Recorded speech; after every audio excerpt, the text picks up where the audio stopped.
what do we have here, chat, for today's recipe? We're gonna be making a... Oh, no. There we go.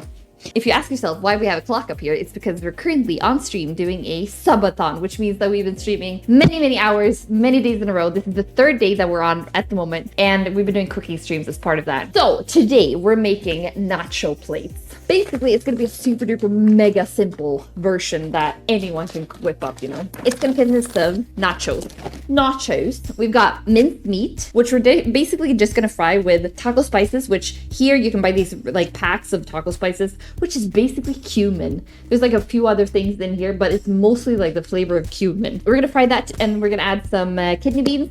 Then we're going to make an avocado mash, guacamole kind of. We're going to make a pico de gallo, together with tomato, onion, lime, and cilantro. And then we're going to take half of the pico de gallo, put it in with the avocado mash, turn it into a guacamole. Wah! And the rest of the pico de gallo goes like when you serve it with the nachos. Basically just cheese on top of that. Oh yeah, I forgot cheese, which is the most important part. Anyway, we've got ground cheese, or whatever it's called. Grated cheese. It's called grated cheese, right? We've got grated cheese that is going to go on top of it and then into the oven, served with all these things. So we're going to start by making this warm thing, because this is something we can make while everything is being fried and in the oven and, you know, all that stuff. So we'll put those aside for now. Let's get our frying pan out. Bloop. Turn on the stove. Get some oil in the pan my bob. We're going to fry all of this meat, but I don't know if we're going to use all of it today. I think we're probably going to save the second portion for tomorrow, you know. Go into the pan. Thank you. All right, we've got the ground beef and the pork. It's actually mixed between pork and the beef. It's a 50-50. Not gonna lie, I want some of them tacos. Sadly, we don't have any tacos. We only have nacho plate, which means it's gonna be nacho chip, and then we're gonna serve it with, let's do these two. And we can do one for each of us. That makes it so much easier to eat and everything later. Nacho plate. So we're gonna spread these so we can spread a lot of the content around on top of these nacho chips. Then we're gonna add the kidney beans in here as well. Okay, we've got some beans in there. This might actually be good for 4 portions, since I added the beans. I think this is way too much for 2 portions. Okay, just to make it a little bit more fun, we're gonna add a little bit of tomato puree. If you also make a bigger batch of this meat mix, you can technically save a bit, and then you can redo all of this the next day. All you need to do then is put up the nachos, add this on top, add cheese into the oven, and you're done. So it's a good like medium kind of meal prep thingy, you know? Medium as in you still need to do a few things, but it's very low effort. Now we're gonna turn off the stove here. Wait, I feel like it's foggy, is it? Maybe not. We got the meat here. We got the nachos right here. Gonna get that on top here, and then we're gonna add shredded cheese. We can save that for later. Let's put that in a bowl, actually. In a bowl. Now we're adding shredded cheese. And of course, there has to be a lot of cheese, because cheese is amazing.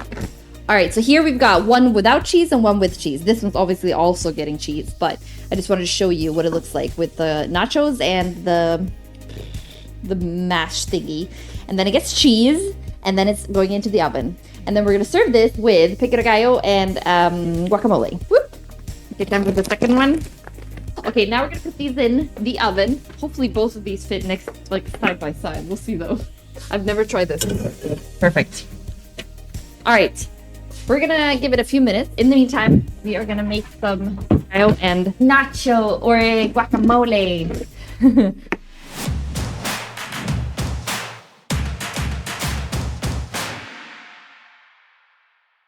I realize this is not gonna fit in here. Actually, we can just smack half of it over here because it's going in, or not half, but a bit of it because it's going into the guac anyway. Really small onion once you peeled off the top layer. And here we go. Then we got the lime. We'll add like 2 slices into the pico. Whoop! Getting 2 thingamabobs of lime in here as well. Okay, nacho plates are actually done, chat. Look at that, chat. Get some pepper.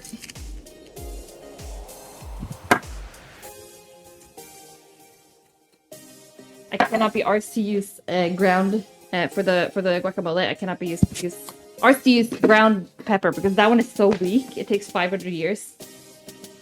Okay, now for the avocados. pray that they're good inside, okay? We have issues with very bad avocados in Sweden, I feel like. Probably because they have to be shipped across the world and somehow like make it on time to be very, very good and all that. This is very common.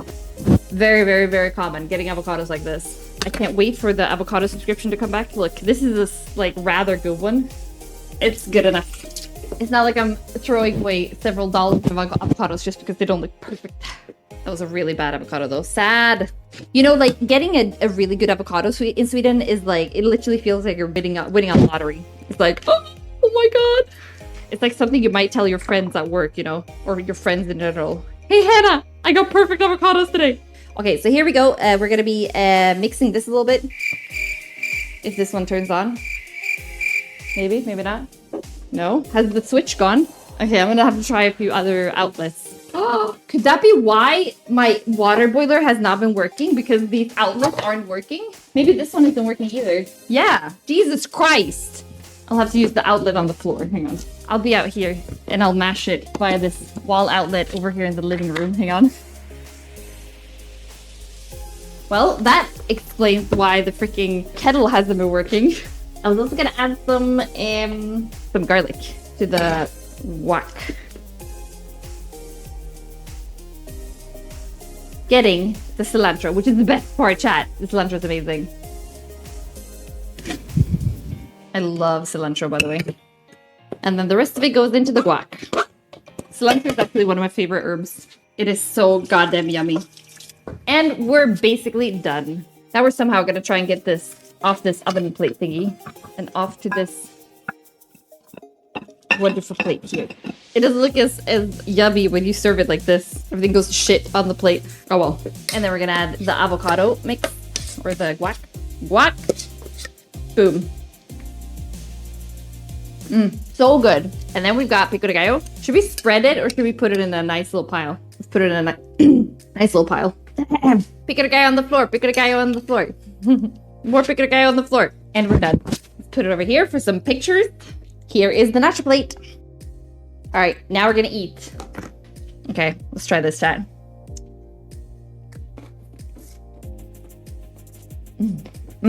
So goddamn good.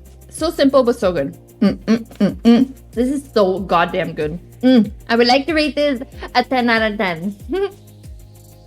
Wait, I forgot. I completely forgot. Before we leave, wait. There's one thing we gotta do. I hope you liked the video, and if you did, please consider subscribing, which you can do here. And please watch my latest, or I don't know, recommended video or something up here. And let me know what you guys think about the recipes. If you have any other good ideas, suggestions in the comments below. Other than that, I will see you on the next video. Bye! Mwah!